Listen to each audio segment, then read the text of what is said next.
Welcome back to Trials of Mana. We have taken out one of the 8 Benevodons. I'm almost inclined to call them God Beasts because that's how the original translation dubbed them. But that's besides the point. If we need to get to the other 7 Benevodons, we need to use Flammy. That's one of those Benevodons down. The future of the world is depending on us. Let us not delay. Righto, Reese, righto. Let's go to... Oh, shout it in my ear. But the longer the Benevodons are left alone, the more powerful they become. Think hard about where the other 7 might be. You got this. Well, we don't have to think too long about it because the other 7 are marked on the map. And this is where the game opens up. You can fight any of the 8 bosses in any order you choose to. So if you want to deal with the ice boss last, you can do that. Anyway, what I'm gonna do next is deal with the Woods of Wandera next. I find this boss to be the second easiest to deal with.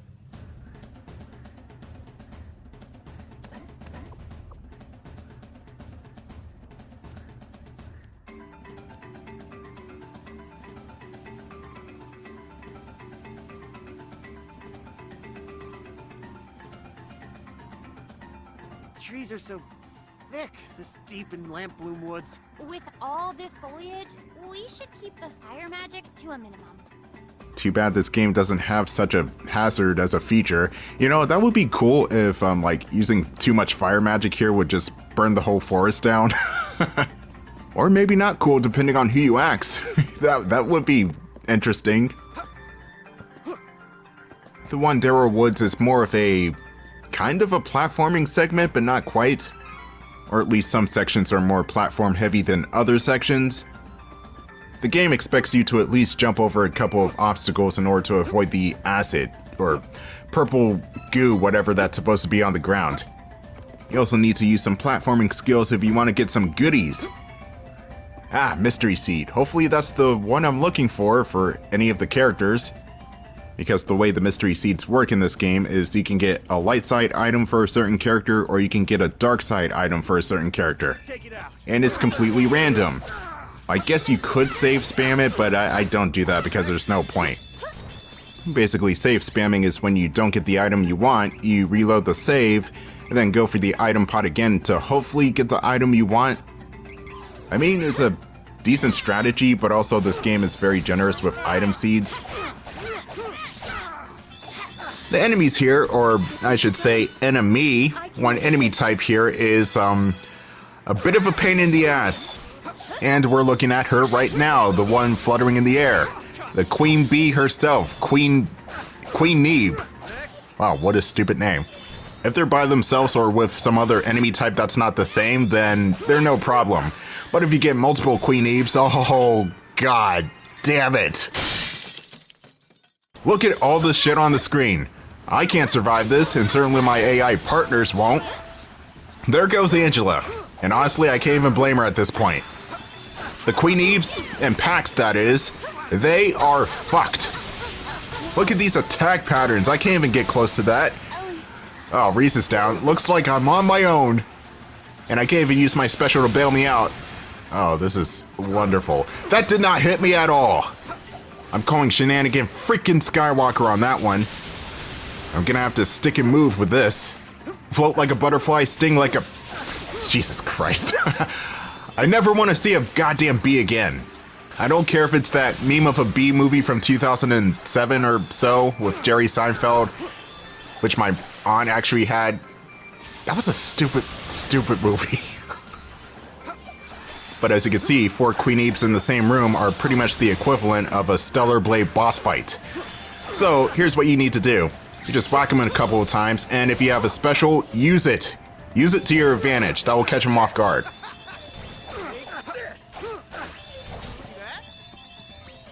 A win is a win, no matter how grueling the beat. And I wanted to show you that in particular because Queen Eves are, I think they are the most annoying regular enemies in the game.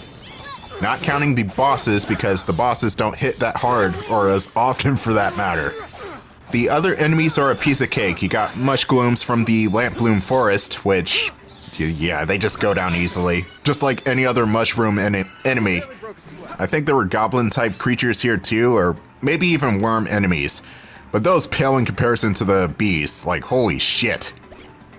Anyway, we found another little cactus location up in this piece. I love little cactus, he's adorable. Anyway, we got 3 more finds before we get the end special. You sleep in the inn for free, who can complain about that? And you also get a 20% discount on shopping. Not sure if it works for Nicolo's cat friends, but we shall see. Cause their shit is fucking expensive. Holy crap. Whenever you're shopping at the cat, people expect 5 grand. And that's the generous offer.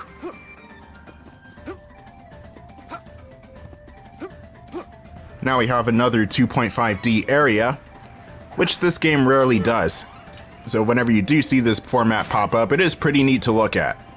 Too bad it's only used in this one section of the game. It's kind of strange.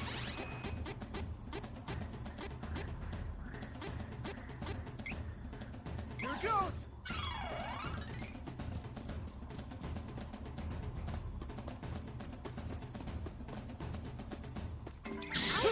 Now here are the worm enemies of this place, which I think they're pretty much the same as the silk spitters, or the blue variant of these worms. Except they like to spin dash everywhere. I don't remember the blue ones doing that. Ironically, the blue worms don't spin dash. Huh, funny. Good time to celebrate. Let's get moving. Oh no, there are more than 2 Queeneeps on the battlefield. Gotta think smart about this because their AoEs are just vicious.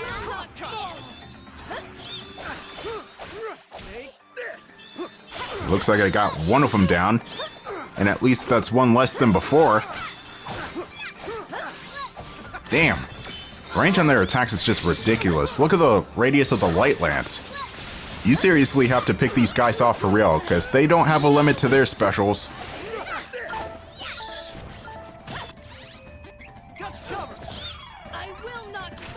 Stepping in that purple goo does steady damage, and it also poisons you. At least it doesn't instant kill you though, that would have been terrible. Especially with these enemies around.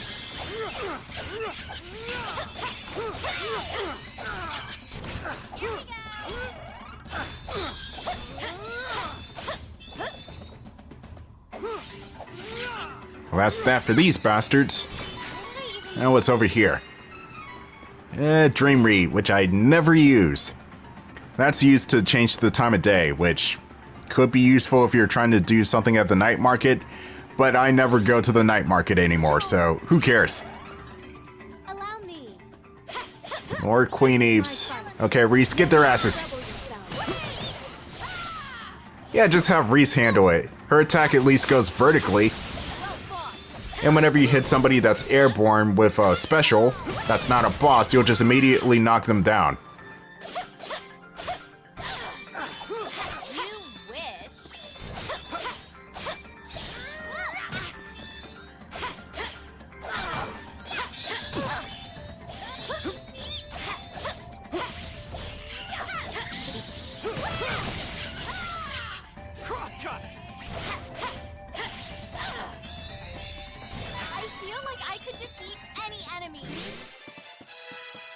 Sweet, Angela leveled up again. She just leveled up twice, I realized that. Or maybe that was Reese, I don't know. I'm losing track, I need to finish this game ASAP.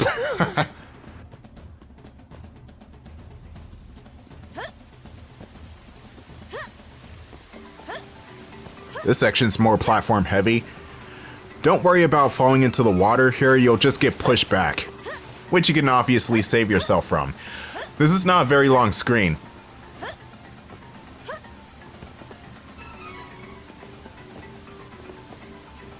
Man, the 2.5D thing, I think this game should have used it a bit more.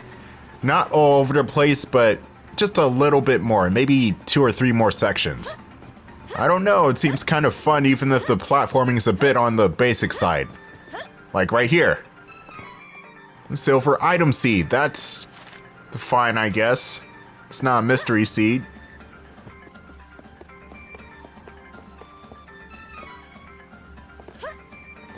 Oh, I can't jump down there through here? That's dumb. Anyway, we should be getting close to the end of this area. We got another 2.5D screen to go through, and another low cactus location. We seriously found low cactus twice in the same video. That's truly something special. 2 more times to find. Oh god! Freaking bees again. Let me see if I could run around these guys. Or gals. Fuck! At least I know Reese's Whirlwind Spear is good against aerial targets. Let's see if I could screw these bees over.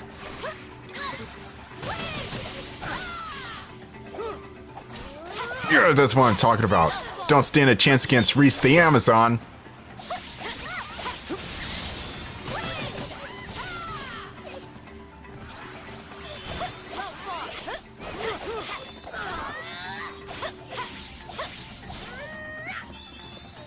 Time to celebrate.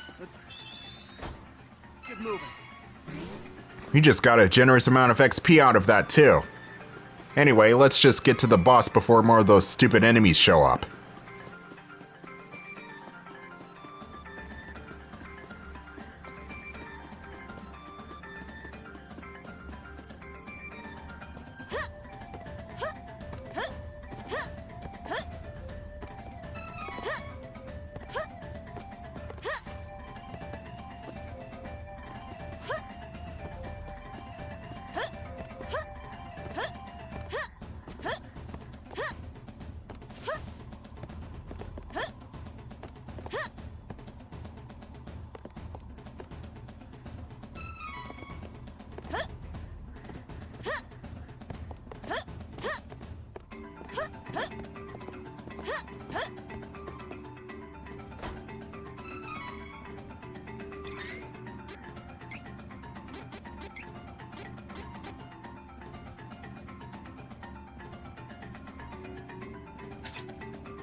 Wood Benevodon, huh?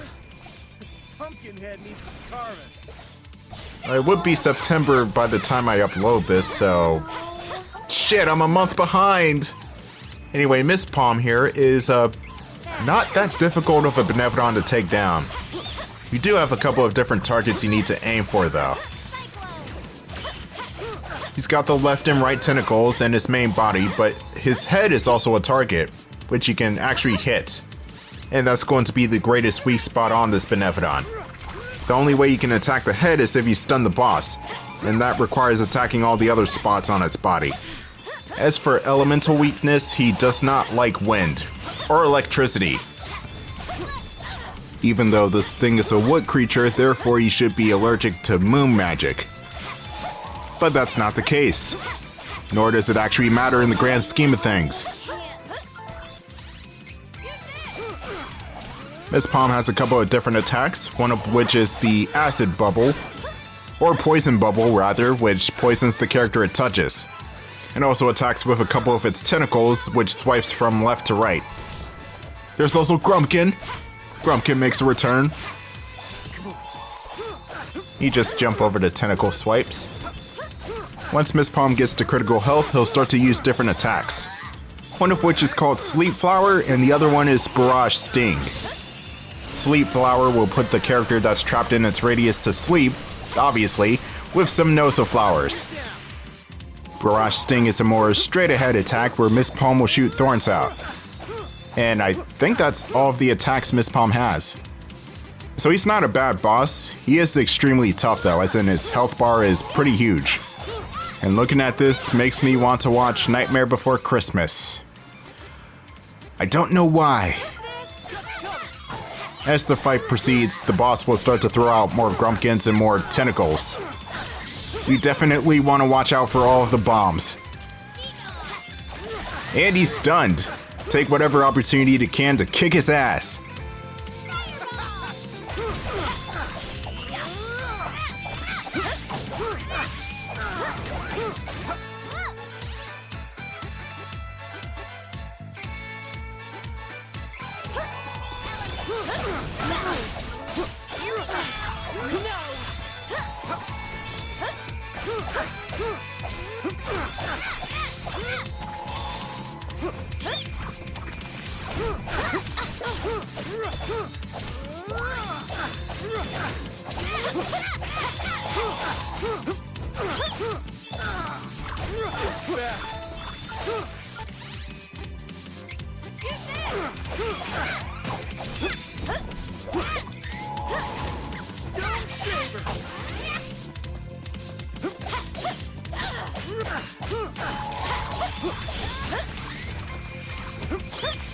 Lightning Saber! Protection!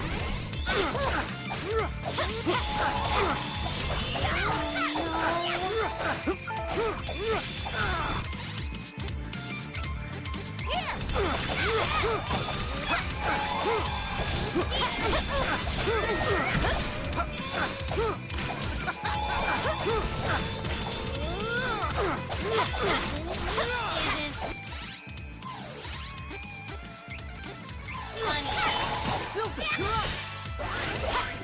Not like this! Here goes!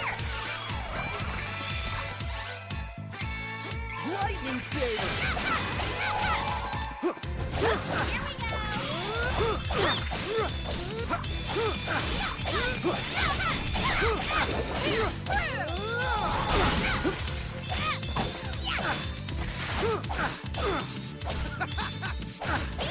I will not fall!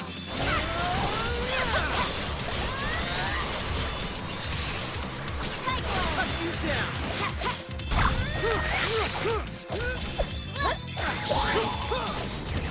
Cross cut!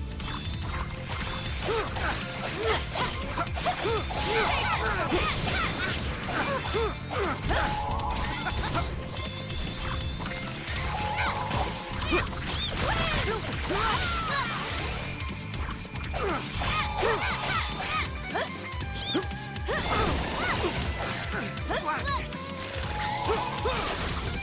Cross cut! Take this!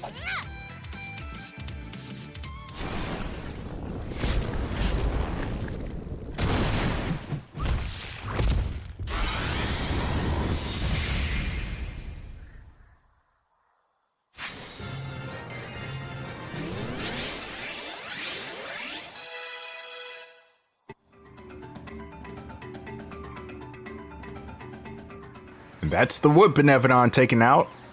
The next couple of bosses from here on are gonna be more interesting.